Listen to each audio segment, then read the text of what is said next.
Olá, galerinha! Pessoal, espero que vocês estejam compreendendo tudo tranquilo. Eu sei que alguns já até tiveram curiosidade de pesquisar isso daí há um tempo atrás, tá? E é um assunto que vocês vão perceber que não tem nada assim de muito complexo, né? Eu já percebi que o negócio de vocês, a física com vocês, que não bateu muito bem. Ciências, vocês se identificam melhor. Então, a gente vai dar uma sequência aí no conteúdo relacionado à vida humana. Só que a vida humana, ela tem um contexto primordial. Você nasce e a todo instante você está se transformando, transformando até chegar ao destino final, né? Então, o ser vivo em geral, ele passa por transformações contínuas, tá? Então, a vida humana, transformações e permanências. Isso aí a gente vai falar a partir de agora, tá lá na sua página 9 até a página 14. Bem, primeiramente, isso aí é uma revisão do que eu já falei com vocês, né? A participação de gametas femininos e masculinos, que após a fecundação, o que é fecundação? União entre gametas, dá origem a uma célula-ovo, também chamada de zigoto. Formará um embrião. Professora, embrião não seria chamado de feto? Gente, a nomenclatura é dada de acordo com a característica daquele indivíduo sendo formado, tá? Então, quando a gente fala zigoto é a definição dada após exatamente a fecundação do óvulo pelo espermatozoide. A partir disso, vai ocorrer uma sequência de ocasiões, uma sequência de vários acontecimentos até a formação do embrião, tá? Então, quando a gente fala de gravidez, que é o assunto que a gente vai entrar mais à frente, vocês vão ver que são registrados por semanas, exatamente por isso. Quando a gente fala, eu tô com 2 meses de gravidez, não é o correto. A definição ideal é você classificar em semanas, porque de semana a semana muda etapas no processo de desenvolvimento da célula-ovo para o embrião, do embrião para o feto, né? Então, é muito complicado você nomear isso daí através de meses, porque meses, se você pensar bem, um mês compreende média de 4 semanas. Em 4 semanas, muita coisa acontece, tá? Então, vamos dar continuidade aí. A gente sabe que a primeira etapa é o zigoto, que é depois da união do gameta masculino e feminino. Próxima etapa, embrião. E a última etapa, feto. Ciclo de vida inicia a partir do nascimento. Depois do nascimento, ele cresce, se desenvolve, reproduz e morre. E uma coisa muito importante que a gente vai falar a partir de agora, o período da vida humana é dividida em infância, adolescência, fase adulta e velhice. Professora, eu não sei qual é a idade para cada etapa. Nós veremos isso aqui a partir de agora, tá? A infância, de acordo com o Estatuto da Criança e Adolescente, porque de acordo com a Organização Mundial de Saúde, por exemplo, eles têm um ponto de vista diferente daqui. Então, o que eu vou falar aqui no contexto do conteúdo, eu vou me basear no Estatuto da Criança e do Adolescente, tá? Bem, então, baseado no Estatuto da Criança e do Adolescente, a infância, ela alcança até os 11 anos e 11 meses. Não é 12 anos, professora? É que 12 anos a gente considera a próxima fase, né? Então, de zero, do nascimento, né? De 0 meses, né? A partir após o nascimento, até os 12 anos de idade, que seria, como é incompleto, então seria 11 anos e 11 meses, é considerado criança, né? Baseado no contexto da infância. Bem, é nesse período que ocorre a maior parte do crescimento do corpo e o desenvolvimento da capacidade intelectual da pessoa. Gente, isso é muito importante. A infância é dividida em 3. Primeira infância, segunda infância e terceira infância. Na primeira infância é onde mais tem transformação da criança. De 0 anos até 3 anos, a criança se desenvolve numa velocidade muito grande em comparação de 3 a 6, assim como de 6 a 12, tá? Então, a primeira infância é de 0 a 2 anos e 11 meses. Segunda infância, de 3 anos a 5 anos e 11 meses.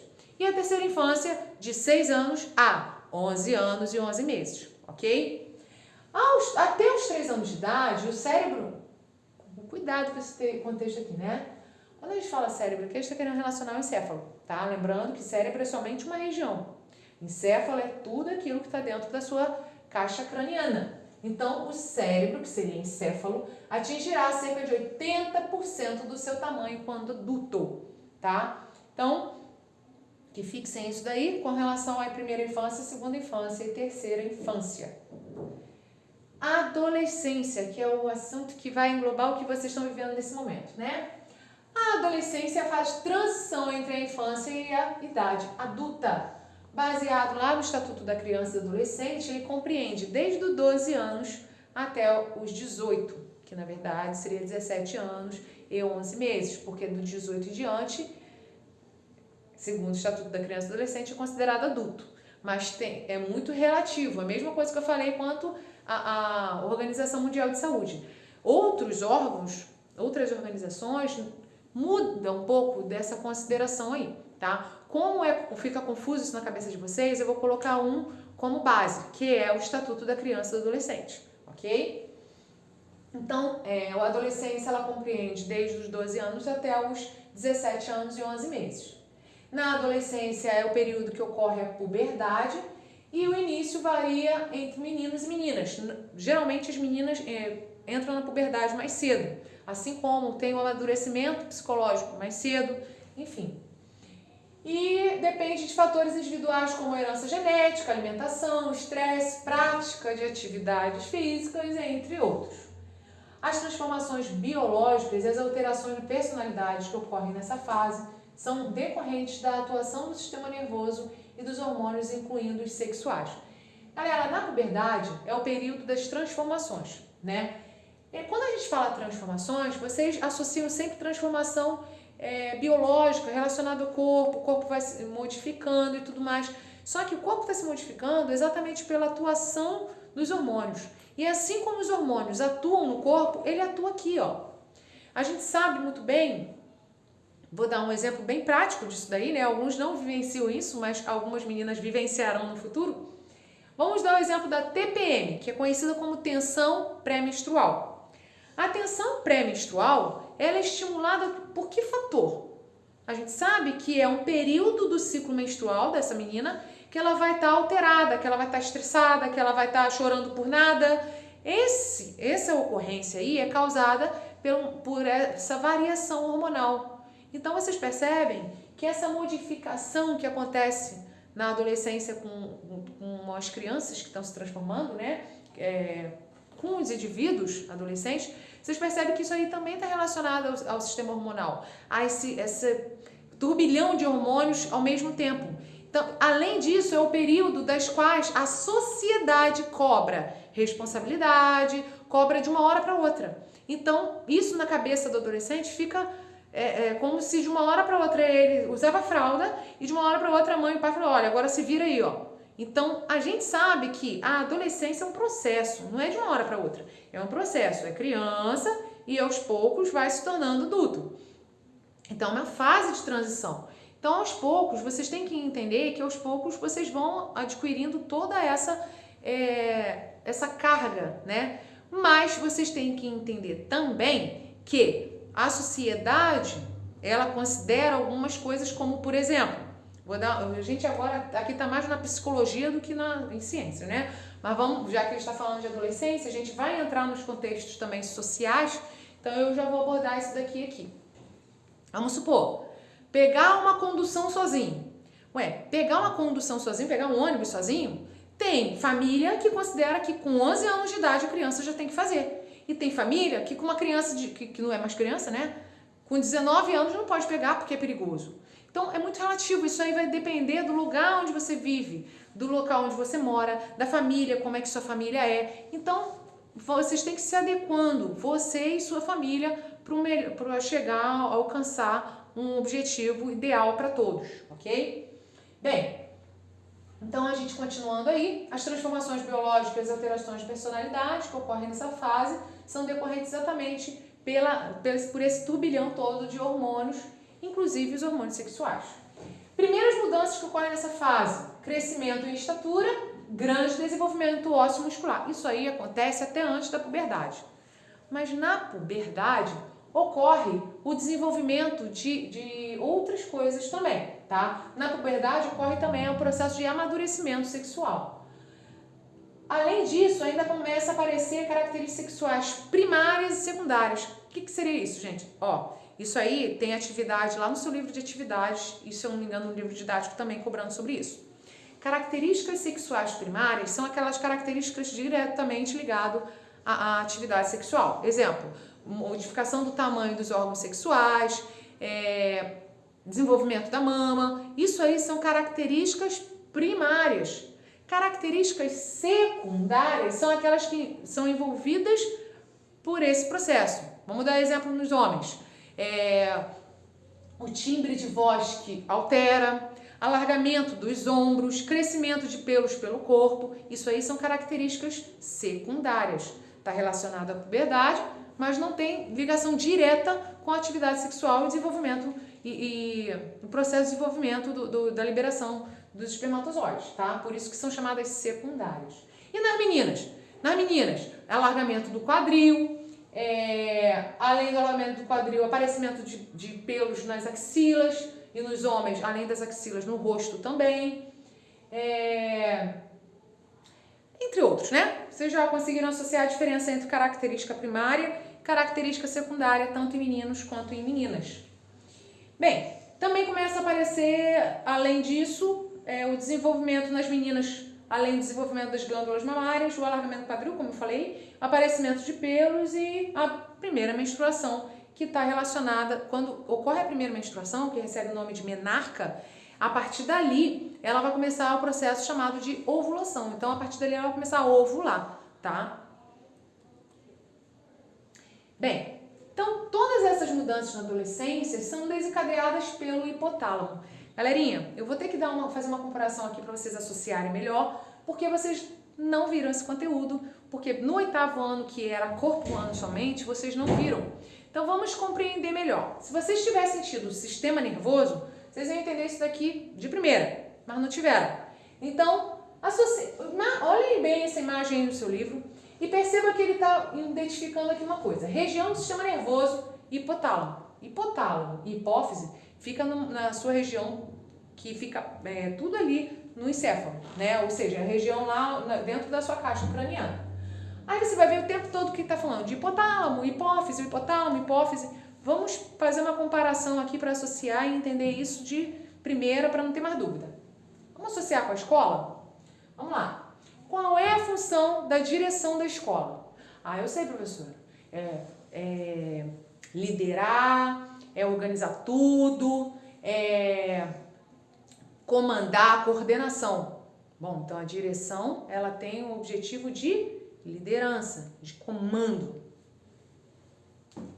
Coordenação. Qual é a função da coordenação da escola? Qual é a função ali do processo da coordenação? Eu sei, professora, coordenar os professores, coordenar os alunos. Mas a direção não faz isso? Faz, professora, mas aí é muita coisa para ela fazer, né? Tem que dividir a carga. É mais ou menos aqui, ó. O hipotálamo é a direção. Ele comanda tudo. Não só o sistema relacionado à puberdade. Ele comanda tudo. É muita carga para ele conseguir dar conta. Então, ele começa a dividir funções com a hipófise, que é a coordenação. Então, o hipotálamo, ele é quem comanda tudo, inclusive a hipófise, quando fala assim, olha, agora você está na tua hora de você agir. Você age responsável aí por todas as glândulas do corpo. Beleza? Eu sou responsável pelas glândulas do corpo. As glândulas do corpo seriam os professores e os hormônios, os alunos. Entendeu? Então, para vocês associarem melhor, não tem, a partir de agora vocês conseguem identificar que hipotálamo e hipófise não é a mesma coisa. Eles têm funções parecidas, mas não é a mesma coisa, ok? Então, hipotálamo, região do sistema nervoso. Ele envia estímulos falando, tá na hora de agora você agir, tá? Se vira aí que eu estou organizando outras coisas. Ele cobra a hipófise, mas ele não tem como cobrar aqui, tá? Ele só tem como observar, mas quem manda aqui, ele manda aqui, ó, e ele repassa para todo mundo, ok? Então, hipotálamo, direção, envia estímulos para a glândula, que a glândula, a hipófise é uma glândula, a glândula mestra, glândula central. É ela que vai comandar, é ela que vai coordenar todas as outras glândulas. E ela libera os hormônios LH e FSH, que no homem é responsável pela produção do hormônio testosterona, lá pelos testículos, né? O testículo que produz a testosterona. E na mulher, a produção de hormônios estrogênio e progesterona, que ocorre lá no ovário, ok? Então, essas mudanças na adolescência são desencadeadas pelo hipotálamo, lembrando que o hipotálamo seria a direção, que é uma região do cérebro que manda um sinal para a glândula hipófise, que libera os hormônios LH e FSH.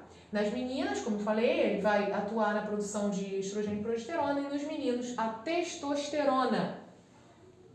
Bem, o que muda na adolescência? Basicamente, o que você consegue observar na adolescência de alteração além do corpo, né, da alteração do corpo, vocês conseguem observar outras coisinhas que às vezes é um pouco até constrangedor. Exemplo, um aumento muito grande na produção de suor, que consequentemente pelo excesso de suor começa a ocorrer cheiro desagradável, porque ali na produção de suor ali tá presente bactérias. Essas bactérias começam a se alimentar e produzir restos. Esses restos vão gerando um odor desagradável, tá? Assim como o que a gente chama por chulé, né? Que nada mais é que a mesma coisa, só que no pé quando ficam em ambiente fechado muito tempo, tá? A ação desses hormônios também pode provocar em alguns adolescentes o surgimento da acne, que também está diretamente relacionado a isso daí, tá? A acne que são as espinhas na pele, no rosto e em outros locais do corpo, como as costas, peitos e ombros. A acne se forma quando a gordura produzida pelas glândulas fica acumulada e não consegue sair pelo poro, atraindo então as bactérias que ocasionam a inflamação. Então você percebe que aqui, ó, na saída do pelo, tem glândulas que são chamadas glândulas sebáceas, que são responsáveis pela produção de sebo, gordura. Essa gordura em grande quantidade, ela acaba tampando. Isso faz com que haja o crescimento de bactérias. E isso inflama, né, que é o pus, e esse pus que você conhece como espinha, né, aquela bolinha amarela, nada mais é que o pus, que é o resultado da inflamação. Bem, galera, eu vou dar continuidade aí nas próximas etapas, no próximo vídeo, para não ficar muito longo, ok? Então, até o próximo vídeo.